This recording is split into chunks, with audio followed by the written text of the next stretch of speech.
Welcome to Out with Dan, the podcast that spotlights and examines the voices of LGBTQ+ authors, characters, and our allies.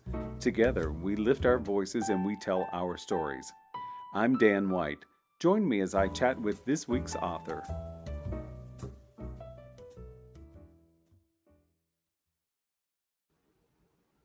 Hello and welcome back to Out with Dan. Today I'm excited to talk to Nancy Beverly about Shelby's Vacation.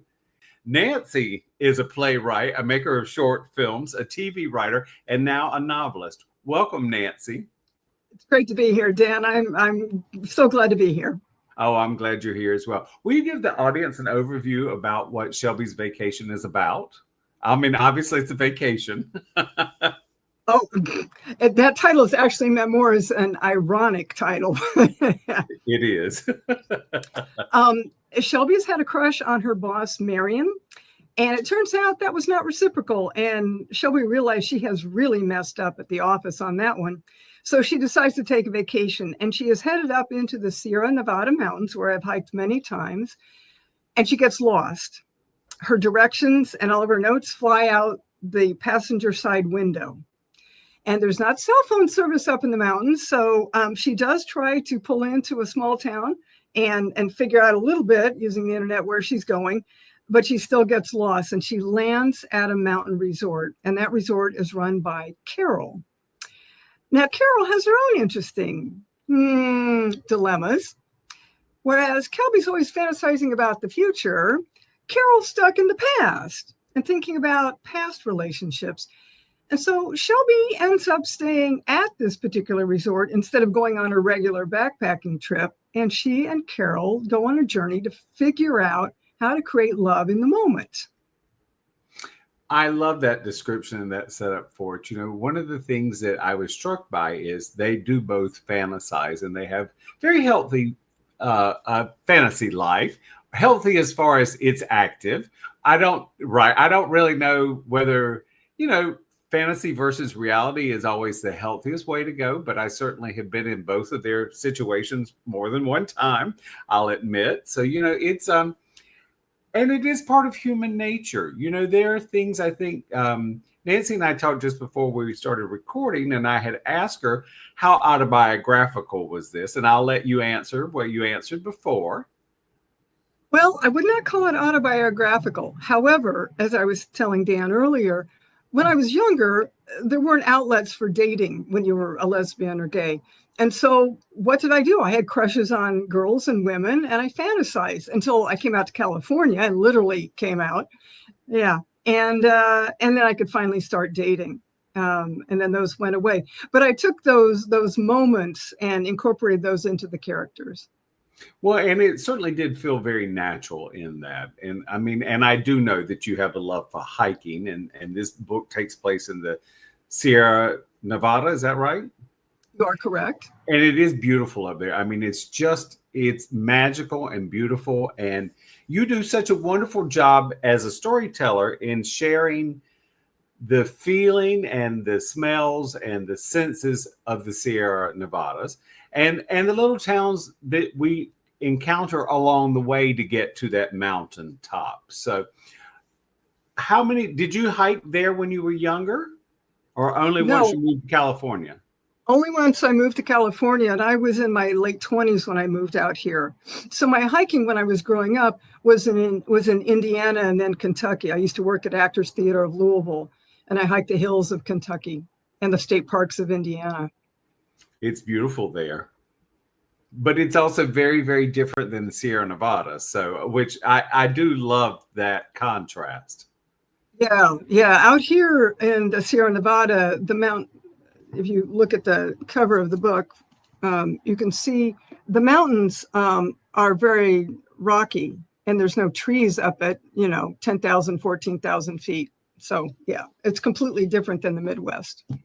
It is indeed. And I think that also, when you're going up 395 up past Bishop and Big Pine, you see that mountain range in the background, but you see all the lush greenness before that mountain range. So there is a lot of, I think when I first went up that way, I was expecting trees all the way to the top of the mountains as there had been in North Carolina, but it's not. It's very different. There's different hierarchies, if that's the right word for it, different topographies along the way. And it can be very, very cold or very, very hot. And I've hiked Mount Whitney, which is the tallest peak over there in the Sierra Nevada. So, yeah. It's really quite lovely. It's also, I sort of feel like it's a lot like Sedona in the fact that it's a little bit magical and a lot mystical. So I've been to Sedona. Yeah. Is that something you wanted to capture in this book? I think so. I wanted nature to speak to both of the women. When you see the trees and you put your hand on the trees and feel that bark, or when you hear the burbling creek and it relaxes you, it's like a meditation. Yeah, very much the magical. And Sedona has the red rocks. That's a different kind of magic, but yeah. Yeah, I like Sedona a lot, but I actually prefer the Sierra Nevada. I think it has a different heartbeat. And for anyone who has never been to that part, it was called the Owens Valley because of Owens Lake. Is that right? I believe originally. Yeah, you're correct. It's up there.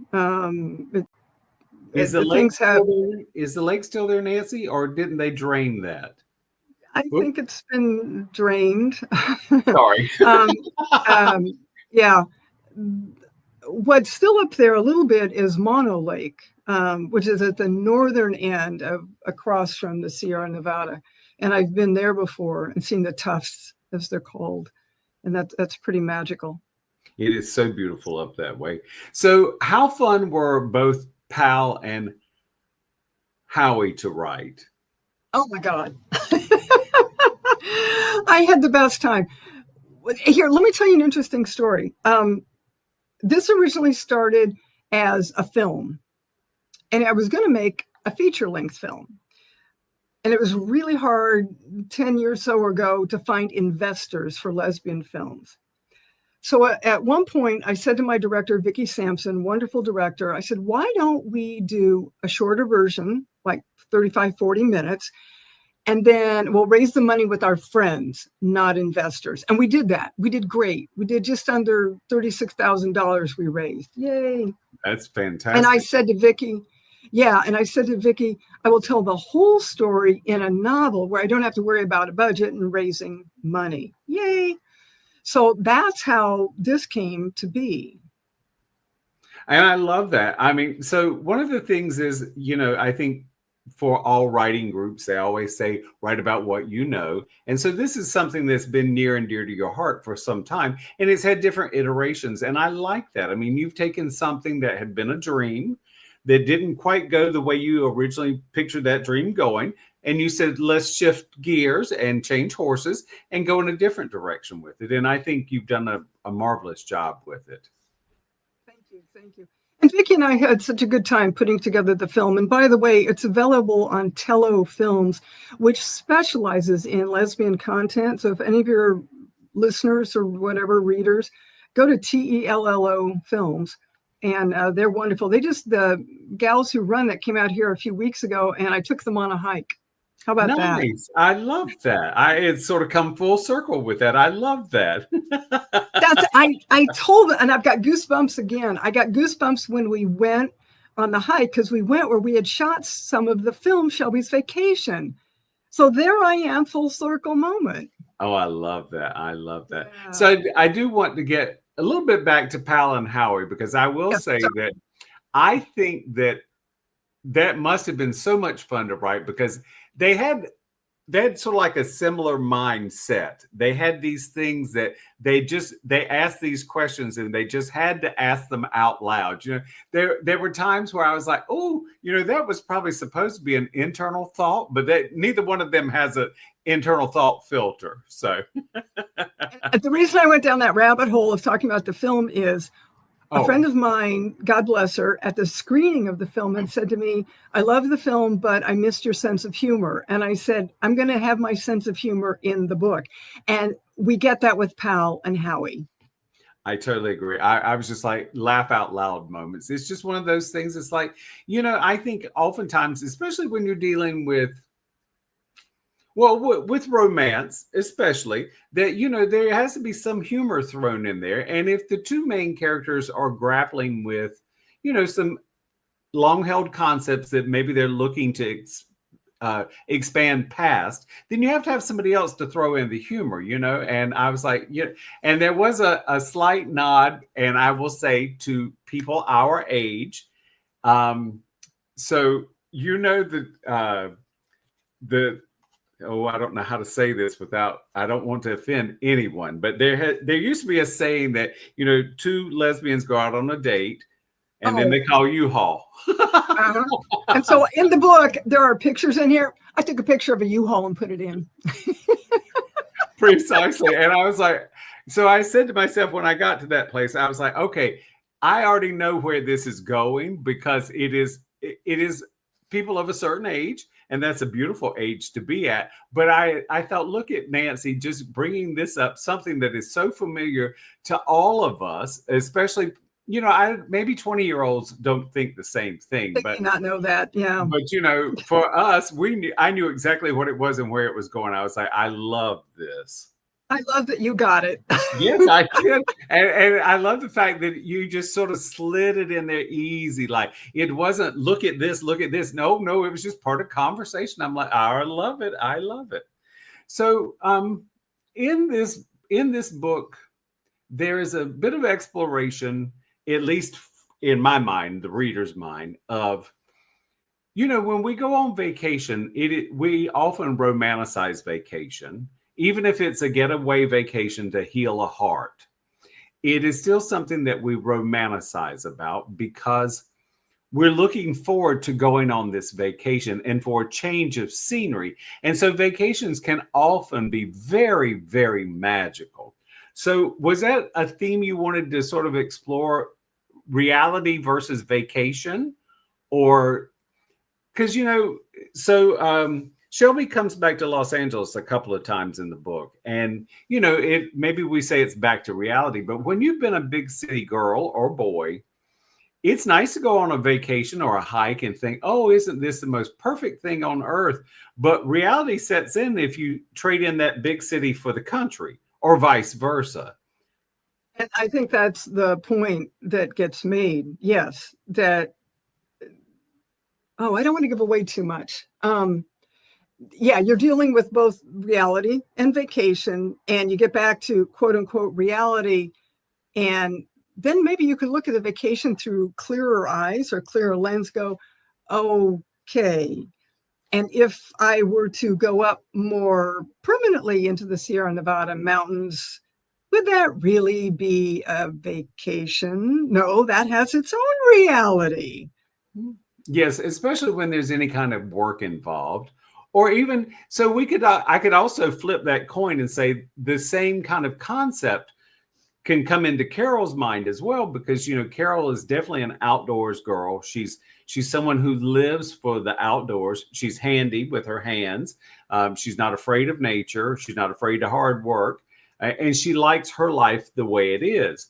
But yet at the same time, I think that people like that, if you bring them to the big city, it can be fish out of water type thing. And that's, that's always one of those things that is like, I took a year off in 2018 that I often refer to as my unfortunate incarceration in Eastern Tennessee. So I spent 50 weeks in Eastern Tennessee. Now, I have been a big city boy since I was 25 years old. Trust me when I say, oh boy, was the Band-Aid ripoff. It was traumatic.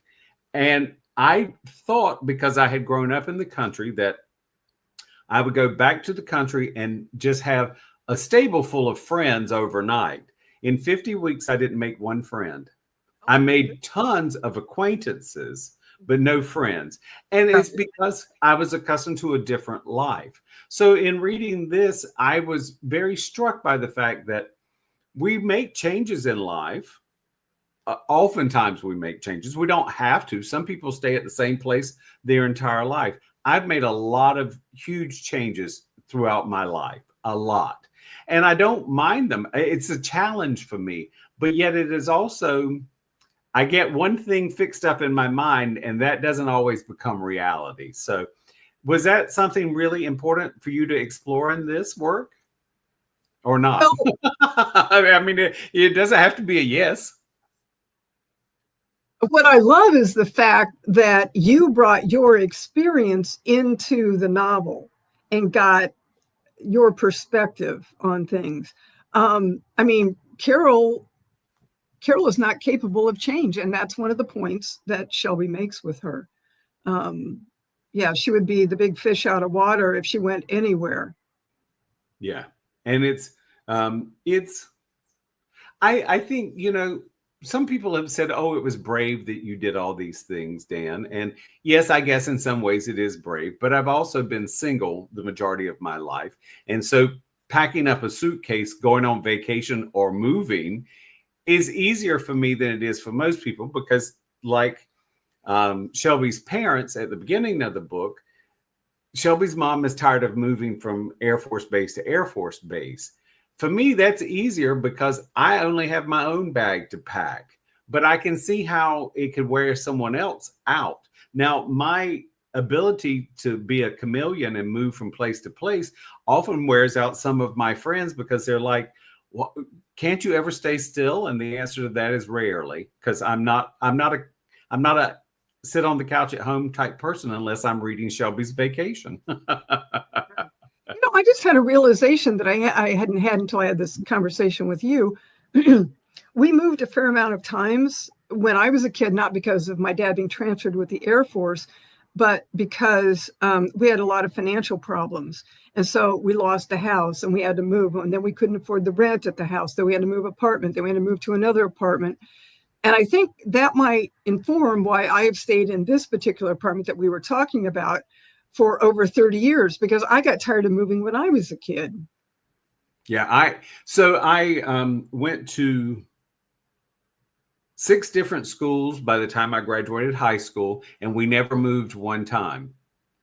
They just kept redistricting, and then my parents sent me to private school, and then I went back to public school, and it was just crazy. And then I lived in Miami for 12 years, and I've been in LA now for 27 years, I think, or 37 years. I'd like to say, 27. I'm not that old. Go with that. And I do accounting for a day job. That I don't know if that's good or bad at this point in life. So, but it's probably good.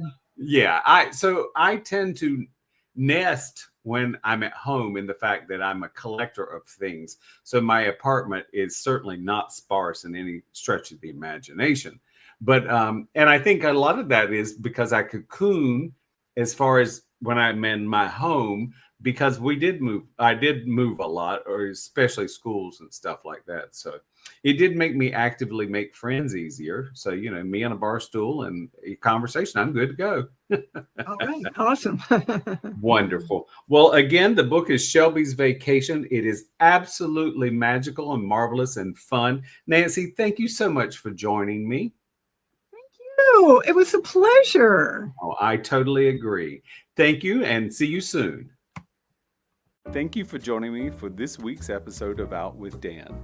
You can find more information about this podcast and its host at outwithdan.com, on Twitter at OutWithDan, and on Instagram and Facebook at GoOutWithDan. This podcast is hosted by Authors on the Air Global Radio Network, and the theme music is provided by bensound.com. Join us again soon for the next episode of Out with Dan.